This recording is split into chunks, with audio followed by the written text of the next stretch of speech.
Boa tarde, pessoal, tudo bem? No vídeo de hoje a gente vai falar um pouco sobre literatura, sobre o estilo barroco, né? Então já vamos iniciar primeiro lembrando, né, de quando ele aconteceu. Então o barroco foi um estilo de expressão artística que se fortaleceu principalmente no século XVII na Europa, né, na Itália e depois no mundo todo, em todos os ramos, então na arte, na música, na literatura, em todas as áreas possíveis. O barroco ele tem três características principais. Primeiro, ele tem uma divisão, ele tem um contraste entre o bem e o mal, a luz e a escuridão, o sagrado e o profano. Além disso, ele apresenta uma grande instabilidade. Por quê? A gente vai falar isso daqui a pouco, mas tinha uma ideia da igreja do teocentrismo e do antropocentrismo que gerava uma certa dúvida, uma ideia paradoxal. Por quê? O antropocentrismo foca no ser humano, a teologia foca em Deus. Então essas duas ideias gerava instabilidade, né? Gerava essa ideia de antítese, de paradoxo, algo que se contradiz. Então a maior parte dos temas eram bastante de instabilidade. E por fim, esse estilo era para poucas pessoas, ou seja, não era disponibilizado para todos, para todos. A gente vai falar também um pouco mais disso depois, o porquê. Principalmente pelo vocabulário, né, pelas referências que tem e também por causa da igreja. Então, qual que é o contexto que a gente tem? O contexto é o seguinte: a gente tem uma ideia da Contra-Reforma. Então, a ideia protestante e as reformas luteranas estavam ganhando muita força e a igreja estava perdendo poder. Então, ela tomou uma série de ações para poder manter a sua influência, como a criação do Index, que proibiu mais de 500 livros. Também fortaleceu o Tribunal da Inquisição, que punia as pessoas que eram hereges, ou seja, que descumpriam os dogmas da Igreja Católica. Mas a principal ação na literatura foi o controle intelectual, ou seja, apenas livros permitidos pela igreja poderiam ser lidos pela população e, além disso, eles tinham que ser manuscritos. Então, quando a gente olha para o barroco, ele tem duas vertentes principais. A primeira que nós temos é o quevedismo, ou também conceptismo, que a gente pode chamar, e a outra é o cultismo ou gongorismo. Então, qual que é a diferença entre os dois?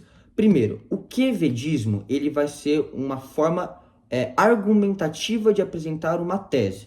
Então, é a mesma coisa que um texto argumentativo. Tem a introdução, que tem os tópicos, tem o desenvolvimento e tem a conclusão. Só que nele, ele vai utilizar uma figura, sempre vai utilizar figura de linguagem para poder justificar e convencer o leitor da tese que ele está apresentando. Sempre. Então, essa é a principal característica do quevedismo. Ele vai ter uma tese que ele vai defender e vai ter figura de linguagem. Quais? Depende. Pode ter uma alegoria, né, que é você pegar uma ideia e transformar numa imagem, então fazer analogias a alguma coisa, paradoxo e antítese, que são de contradição, que eu falei que é muito comum, hipérbole, que é exagero, e entre outros. Agora, quando eu falo do cultismo, ele também vai utilizar figura de linguagem, mas a função não vai ser argumentativa. Então, ou ele vai descrever algo, então um local, um objeto, ou ele vai fazer um comentário expositivo, ou seja, ele vai fazer comentário de uma pessoa ou de um sentimento. Uma coisa muito comum, né, nesse texto que é do cultismo é uma coisa que a gente chama de erudição. O que é isso? Ou seja, vocabulários que tinham nesse texto era muito específico de um grupo e também referência literária muito específica, ou seja, o vocabulário e as referências, e por causa da igreja, deixava esse estilo muito único e para poucas pessoas, né? Então isso é muito importante.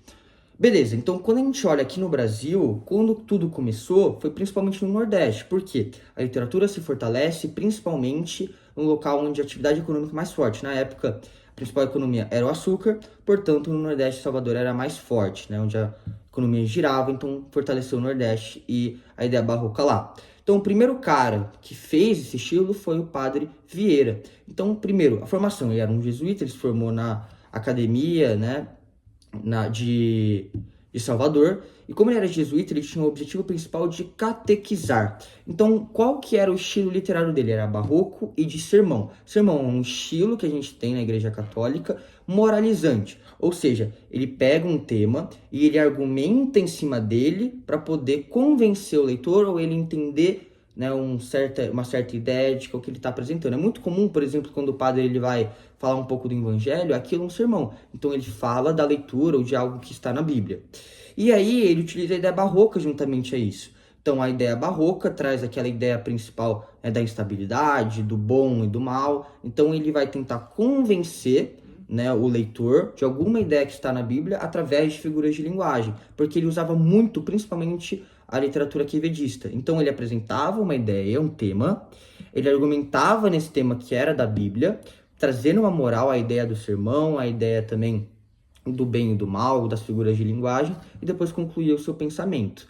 Então, os principais textos que ele trazia era ou para catequizar ou para falar da escravidão, né, dos povos originários. Por quê? Porque aquilo era visto por algumas pessoas como ruim. Ele apresentava isso de um aspecto de acordo com a Bíblia. Então, por exemplo, como o objetivo era catequizar, a escravidão não era algo realmente, literalmente bom, mas ele era necessário para poder espalhar a fé cristã, lembrando da ideia do protestante. Então, o barroco, ele se fortalece no mundo devido ao contexto que a gente está. E essas características são fundamentais para a gente entender os principais autores e suas características.